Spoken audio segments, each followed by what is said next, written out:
Silencio en la sala. Damas y caballeros, se reanuda el juicio del pueblo contra el señor Daniel Upton. Tiene la palabra el abogado defensor, señor Julius Peer. Puede proseguir con su... ¿Estás nervioso, Daniel? Muchas gracias. No, bueno, no sé. Yo Tranquilo, sé lo que dice, aún no sabemos pero lo que ellos creen. Señoría, miembros del jurado, hoy demostraremos que mi cliente, el señor Daniel Upton, pese a haber reconocido públicamente que disparó 6 veces sobre su amigo Edward Pigman Derby, es inocente de los cargos de asesinato que se le imputan. Silencio. Silencio en la sala. Prosiga, abogado.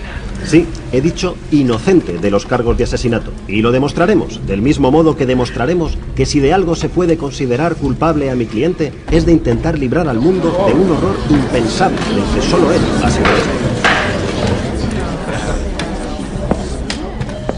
Confío en que los miembros del jurado sabrán valorar los elementos que vamos a ir relatando y preguntarse si ellos habrían tenido una conducta distinta a la de mi cliente ante un horror como el que él experimentó. Mostraremos, con pruebas y testimonios, que los comportamientos de Edward Derby y su esposa Asenath eran tildados como mínimo como extraños por todos los testigos que hemos podido encontrar. Demostraremos que ni siquiera la policía pudo explicar quién o qué visitó a mi cliente en su casa la noche de autos. Y como les decía, demostraremos que Daniel Upton no es el asesino de Edward Derby, sino un vengador y un héroe que probablemente haya evitado un horror que podría haber causado una insospechable devastación en toda la humanidad.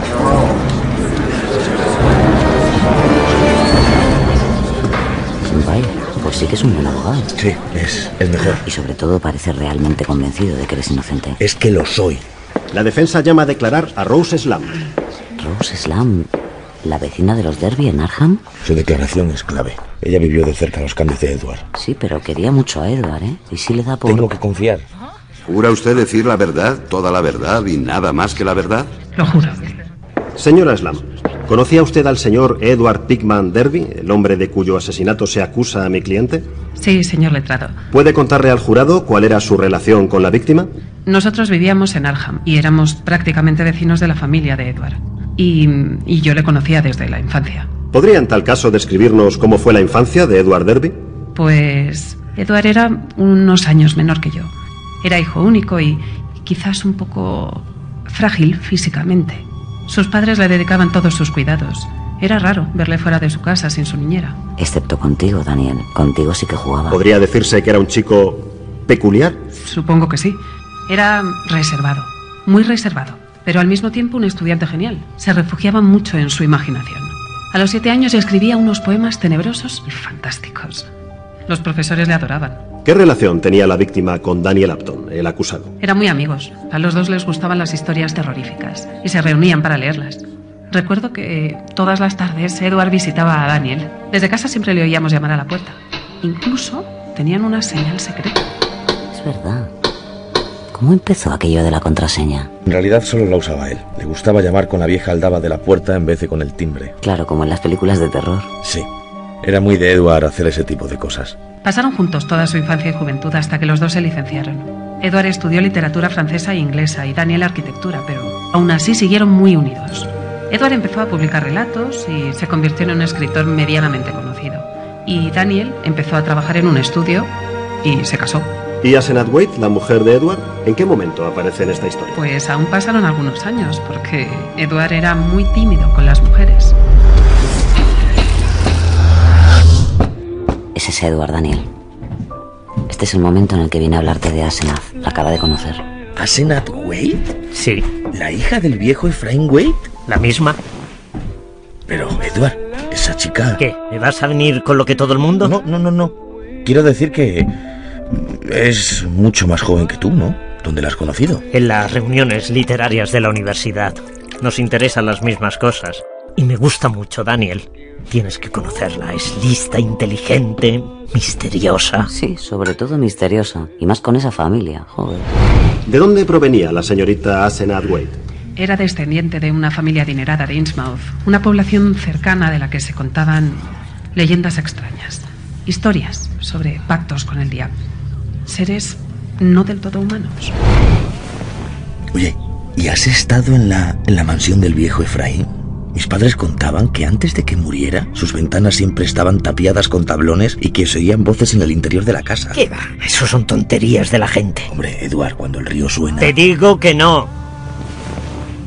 Asenat me ha contado que es cierto que a su padre le interesaba la magia y que incluso decía que podía causar temporales en el mar.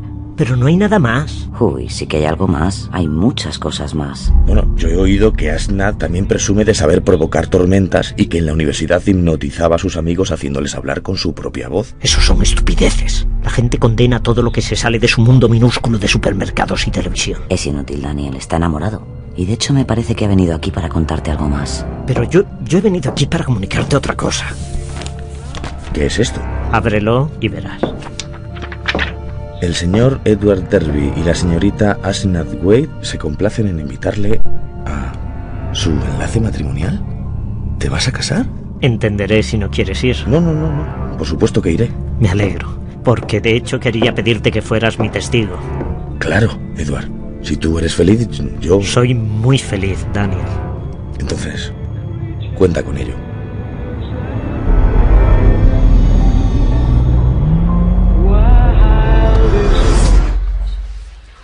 Y después de la boda puedo contar ya pocas cosas de esta pareja, señor letrado. ¿Puede explicarnos por qué?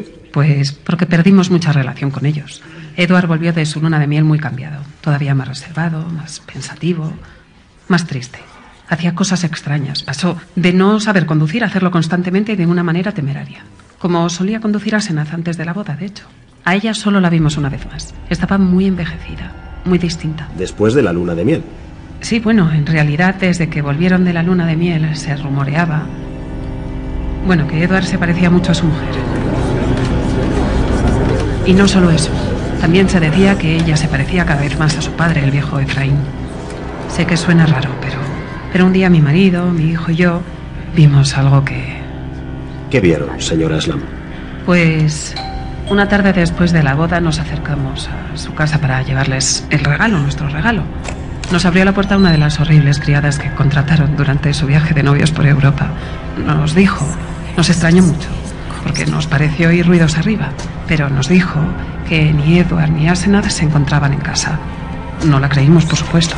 Y cuando ya nos marchábamos pudimos ver en el interior, asomado a la ventana de la vieja biblioteca, un rostro con una terrible expresión de dolor y desesperanza. Yo diría que era Asenat, pero mi marido dice que era el propio Edward. Él ve mejor que yo, pero yo soy mejor fisonomista. No sé, fue algo muy, muy raro. El caso es que ya no les volvimos a ver. Muchas gracias, señora Aslam. No hay más preguntas, señoría.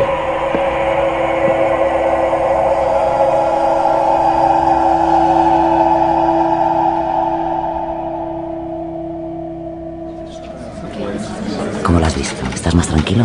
No ha ido nada mal, ¿eh? No sé. El jurado me pone nervioso. No sé interpretar lo que piensan. Bueno, ese es su trabajo. Pero no te preocupes. Todo lo que ha contado Rose Aslam ayuda a entender lo que hiciste. Pero ellos creen que soy un asesino. Puede, pero todavía no lo saben todo. Te creerán, ya verás. Daniel, vamos a interrogar ahora al criado de Edward y después te toca a ti.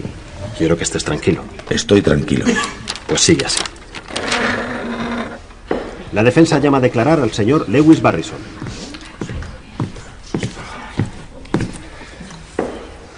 Señor Barrison, ¿nos puede describir cuál era su relación con la víctima? Yo era uno de sus antiguos criados y también su chofer cuando el señor decidía no conducir. ¿Nos puede relatar, señor Barrison, lo que sucedió la noche del 15 de agosto del pasado año? Sí. Como siempre hacía el 15 de cada mes, conduje hasta la casa de campo que la familia tenía en el bosque de Chesancook para limpiarla y ponerla a punto. Apenas la utilizaban ya. Pero, para mi sorpresa, cuando llegué encontré allí al señor Edward. ¿Puede describirle al jurado en qué estado lo encontró? Estaba en el suelo, sucio, medio desnudo, entre delirante y apático. Enseguida me reconoció y me soltó un torrente de palabras cuyo sentido se me escapaba. Por amor de Dios, Lewis, estoy en el infierno. Estoy en el infierno. Hay un encapuchado que dice el nombre secreto de Efraín. Y Asenat me prometió que nunca me llevaría ahí. El reino secreto de las tinieblas. Asenat me lo prometió. Asenat.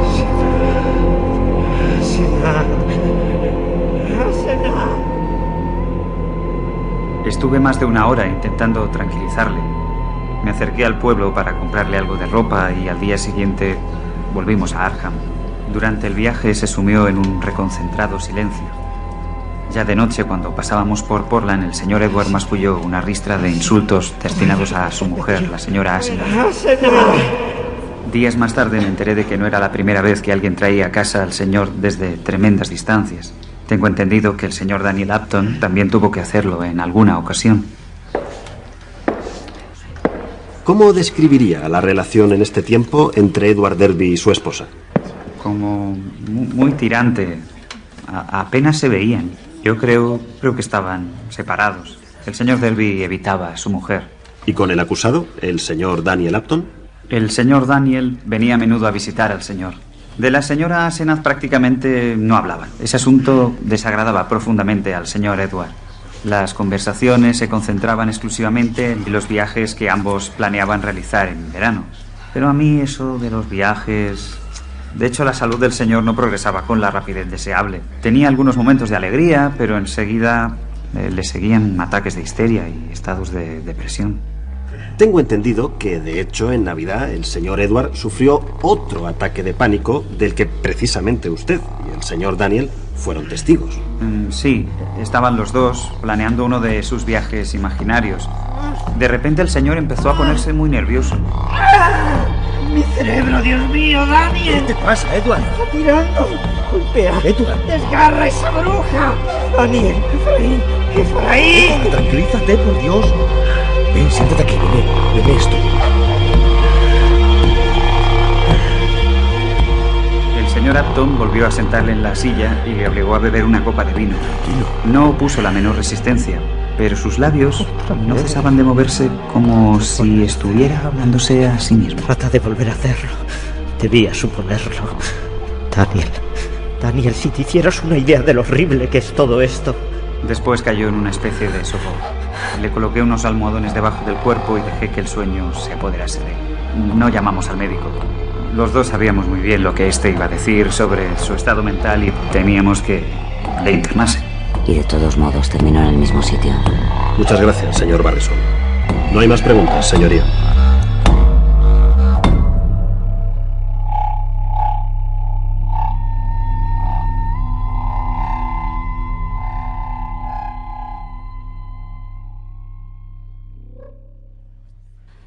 Me temo que ahora es tu turno, Daniel. ¿Me toca ya? Tranquilo, solo tienes que contar todo lo que me has contado a mí. Solo tienes que decir la verdad, ¿Toda la verdad? ¿Y nada más que la verdad? Lo juro. Señor Upton, antes de pasar a relatar lo que sucedió durante la noche de autos, voy a pedirle que explique al jurado esa sobrecogedora anécdota que me contó usted hace unas semanas. La historia del coche, Daniel. Esa noche. Señor Upton, ¿qué le sucedió a usted la noche del 5 de noviembre de hace 2 años? Adelante, Daniel. Cuéntala. Pues...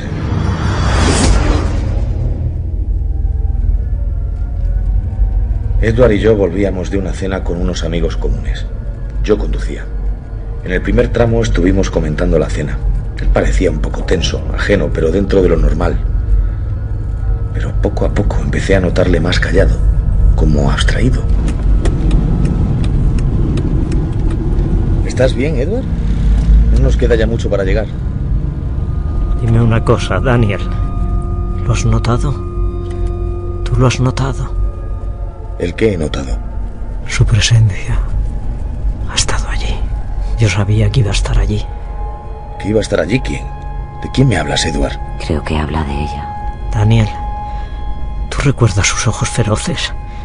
La descuidada barba que nunca encaneció. Sé por qué. Ahora esa mirada está en los ojos de ella. Me estás asustando, Edward. ¿Qué mirada? ¿De qué hablas? El viejo Fraín encontró la fórmula en el Necronomicon. No sé bien en qué página está, pero cuando lo averigüe podrás leerlo y enterarte. Así nunca morirá. El fuego de la vida, él sabe cómo apagarlo. ¿El Necronomicon? No entiendo, Edward, ¿a qué viene ese libro? ¿Quieres que pare un momento, Edward? ¿Estás bien? No, no está bien. Para el coche, Daniel. Edward, voy a parar. No. Escúchame. ¿Tienes idea de por qué mi mujer evita escribir con una inclinación de las letras hacia la izquierda? ¿Viste alguna vez algún texto escrito por el viejo Fraín? ¿Recuerdas que el viejo buscó durante muchísimo tiempo a alguien que tuviese una gran inteligencia y muy poca voluntad? Y siguió diciendo cosas incoherentes acerca de su mujer, de la magia negra, el viejo Efraín y otros disparates. Cada poco se detenía y parecía como si estuviera tomando aliento. ¿Existe realmente una persona con ese nombre? ¿Oíste los rumores acerca del modo en que gritaba el viejo cuando se volvió loco y Asenath lo encerró en la buhardilla? ¿Se puede determinar quién encerró a quién? ¿Qué le pasa, Daniel? ¿Qué es esto? ¿Recuerdas cómo maldecía a su hija por no ser varón? ¿Puedes decirme, Daniel Apton, qué está ocurriendo conmigo? ¿Le está cambiando la voz? ¿Sabes que Asenath a veces escribe de una manera que no es posible diferenciarla de...? ¿Qué pasa? ¿Por qué se calla? Su voz se apagó con un chasquido metálico, como si estuviera obedeciendo órdenes. No tuve dudas de que alguna poderosa onda mental de Asenath le había ordenado callar. Los rasgos de la cara de Edward empezaron a cambiar. Se retorcieron hasta que se hizo prácticamente irreconocible. Su cuerpo empezó a sufrir convulsiones. ¡La carretera! ¡Edward! ¡Para el coche, Daniel! ¡Para! Edward, ¿qué te pasa? ¡Daniel! ¡Me estás asustando! ¡No pareces tú! ¡Estás quieta, Edward! ¡Te vas a hacer daño! Me ganó el horror. Sentí una aguda repugnancia y mis manos dejaron de sujetar el volante. ¡Daniel, la carretera! ¡Os salís de la carretera! ¡Daniel!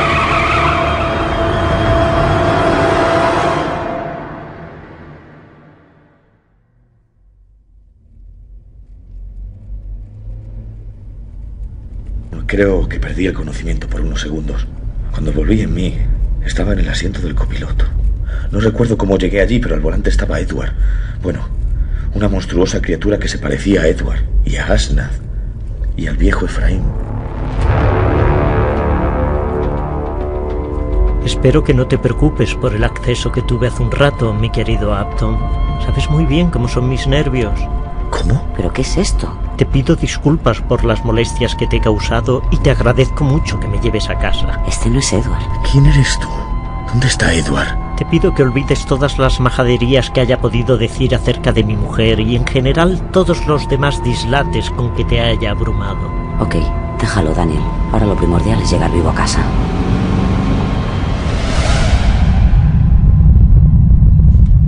Pasamos rápidamente por Rowley y Ashwick hasta llegar por fin a Akran y bajarnos del coche. Y yo no volví a pronunciar palabra. No recuerdo ni cómo nos despedimos. Señoría, necesitaría un descanso. ¡Eres un asesino! ¡Nadie te cree! ¡Silencio!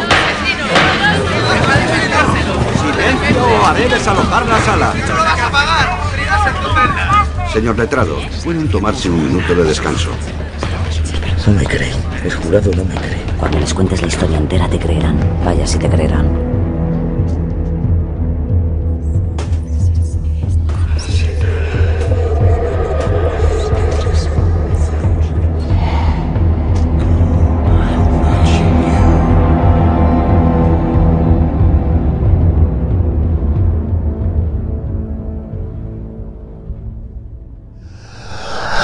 Silencio.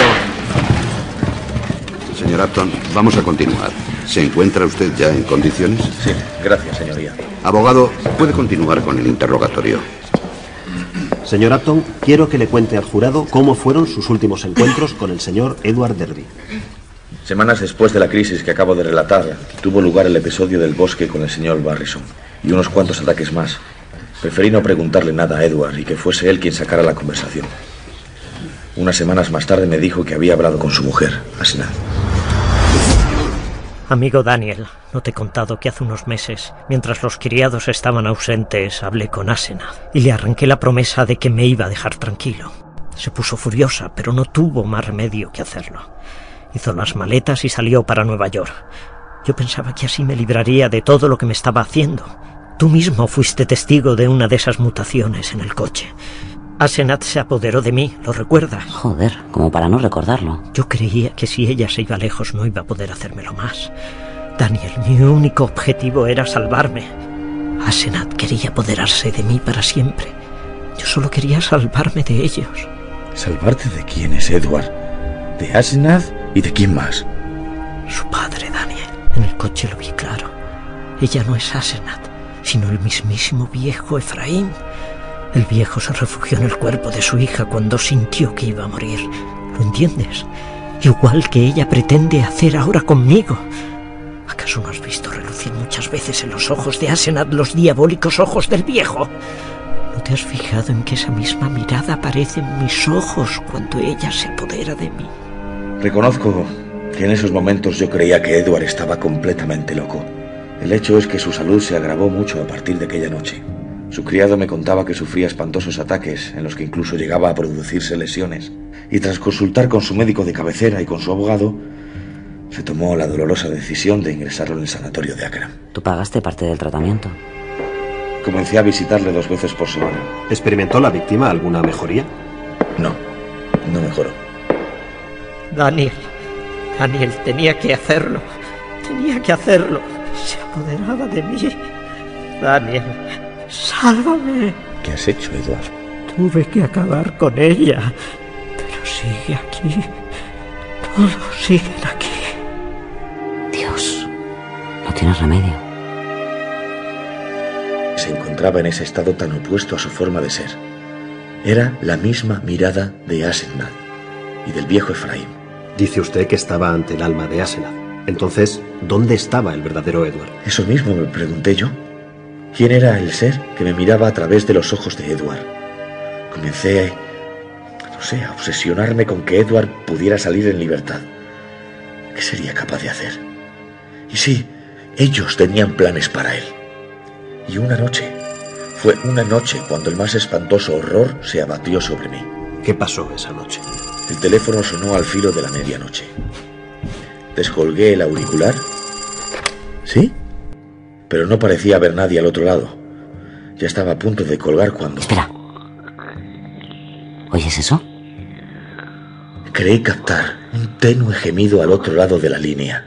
Un quejido que daba la impresión de querer pronunciar una palabra o una sucesión de sílabas. ¿Hay alguien ahí? Hay alguien. O algo. No puedo oírle. Cuelgue, por favor, y llame otra vez. Habían colgado. Cuando comprobé el número desde el que se había hecho la llamada, me di cuenta de que era el de la vieja casa de Crowninshield. Crowninshield. Pero esta noche no deberían estar allí los criados. Allí no debería haber nadie. Fui a la casa enseguida.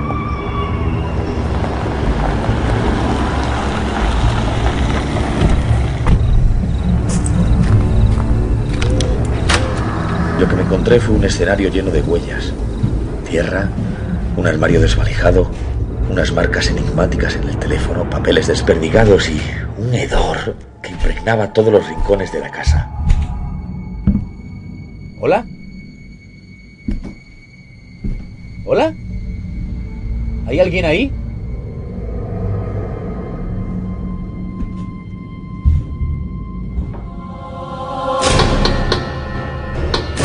Es la contraseña de Edward, es él, corre.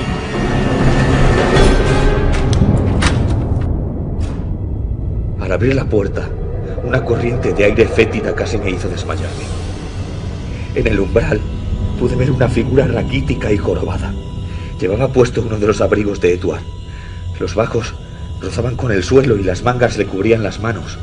Llevaba una bufanda negra que le ocultaba el rostro. Al dirigirme a él, emitió un quejido como el que había oído por el teléfono y me alargó un papel escrito con una letra apretujada. Cogí el papel y traté de leerlo, pero entre el olor que despedía aquel extraño personaje y las primeras palabras que pude descifrar, sentí que mis piernas flaquearon y que mi vista se nubló por completo. Y se desmayó.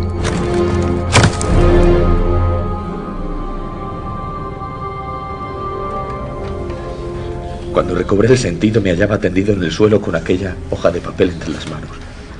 Por eso, al día siguiente, tras el horrible encuentro que tuve esa madrugada, me encaminé al manicomio y maté a ese ser de varios tiros, por el bien de Edward y de la humanidad entera. ¡Silencio! Letrados, tienen que incinerarlo. Deben incinerar al ser al que disparé. Ese no era Edward Lerner. Efraín, Asenath, Edward. ¿Quién de los tres vive?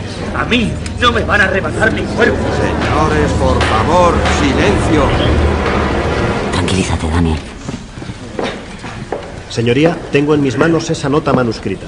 El peritaje grafológico ha determinado que es la letra de la víctima, el señor Edward Derby. Señor letrado, ¿quiere leer el contenido de esta nota? Con la venia, señorita. Dice así: Daniel, ve al sanatorio y mátalo. Mátalo. Mátalo. El que está en el manicomio ya no es Edward Derby. Asenath se apoderó de mí, pero hace 3 meses y medio que está muerta. Mentí al decirte que se había ido. La maté. Me vi obligado a hacerlo. Cogí un candelabro y le descargué un golpe en la cabeza. La enterré en el bosque y borré todas las huellas. Pero debí suponer lo que me esperaba. Asenath volvió a por mí y me acosó hasta que me echó de mi cuerpo. Ahora me encuentro débil para hablar, pero aún me quedan fuerzas para escribir.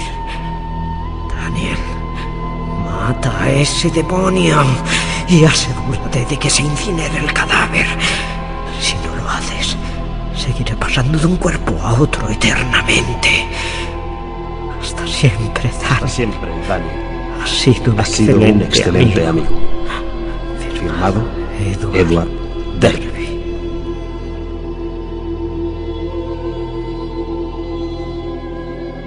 Lo que la policía científica encontró en el umbral de la casa de Crowninshield, cubierto por las ropas de Edward, fue un deforme amasijo de carne y huesos y un cráneo aplastado. Las pruebas de ADN identificaron el cráneo como el de Asenath Derby. No hay más preguntas.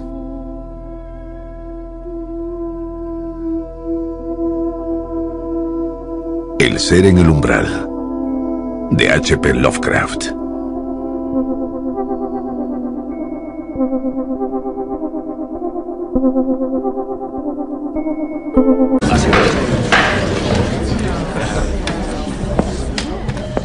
Confío en que los miembros del jurado sabrán valorar los elementos que vamos a ir relatando y preguntarse si ellos habrían tenido una conducta distinta a la de mi cliente ante un horror como el que él experimentó.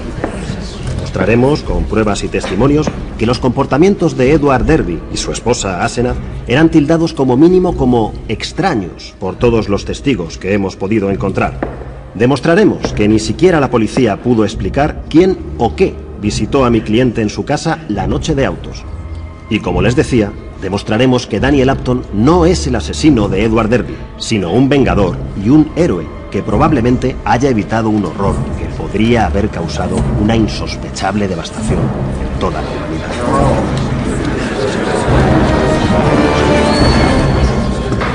Vaya, pues sí que es un buen abogado. Sí, es mejor. ¿Podría decirse que era un chico peculiar? Supongo que sí. Era reservado, muy reservado, pero al mismo tiempo un estudiante genial. Se refugiaba mucho en su imaginación. A los 7 años escribía unos poemas tenebrosos y fantásticos. Los profesores le adoraban. ¿Qué relación tenía la víctima con Daniel Upton, el acusado? Eran muy amigos. A los dos les gustaban las historias terroríficas y se reunían para leerlas. Recuerdo que todas las tardes Edward visitaba a Daniel. Desde casa siempre le oíamos llamar a la puerta. Incluso tenían una señal secreta. Es verdad. ¿Cómo empezó aquello de la contraseña? En realidad solo la usaba él. Le gustaba llamar con la vieja aldaba de la puerta en vez de con el timbre. Claro, como en las películas de terror. Sí. Era muy de Edward hacer ese tipo de cosas. Pasaron juntos toda su infancia y juventud hasta que los dos se licenciaron. Edward estudió literatura francesa e inglesa y Daniel arquitectura, pero aún así siguieron muy unidos. Edward empezó a publicar relatos y se convirtió en un escritor medianamente conocido. Y Daniel empezó a trabajar en un estudio y se casó. ¿Y Asenath Wade, la mujer de Edward, en qué momento aparece en esta historia? Pues aún pasaron algunos años, porque Edward era muy tímido con las mujeres. Ese es Edward, Daniel. Este es el momento en el que viene a hablarte de Asenath. La acaba de conocer. ¿Asenath Wade? Sí. ¿La hija del viejo Ephraim Wade? ¿La misma? Pero, Edward, esa chica... ¿Qué? ¿Me vas a venir con lo que todo el mundo? No. Quiero decir que... es mucho más joven que tú, ¿no? ¿Dónde la has conocido? En las reuniones literarias de la universidad. Nos interesan las mismas cosas. Y me gusta mucho, Daniel. Tienes que conocerla. Es lista, inteligente, misteriosa. Sí, sobre todo misteriosa. Y más con esa familia, joder.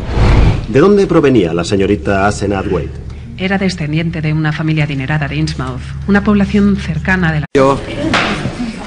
Silencio en la sala. Damas y caballeros, se reanuda el juicio del pueblo contra el señor Daniel Upton.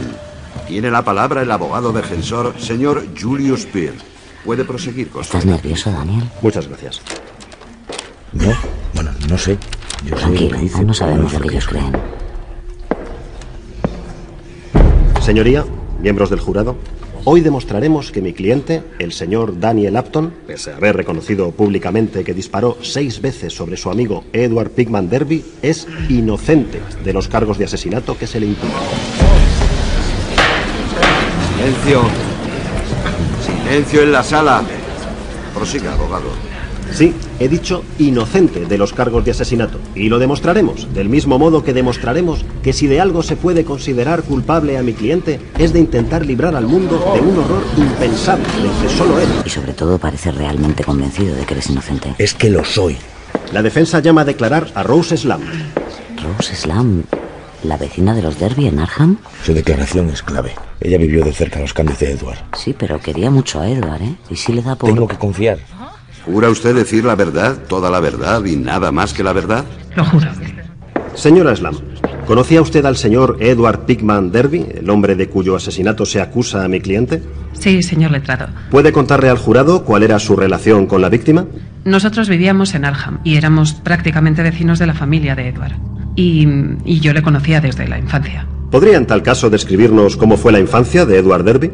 Pues Edward era unos años menor que yo. Era hijo único y quizás un poco frágil físicamente. Sus padres le dedicaban todos sus cuidados. Era raro verle fuera de su casa sin su niñera. Excepto contigo, Daniel. Contigo sí que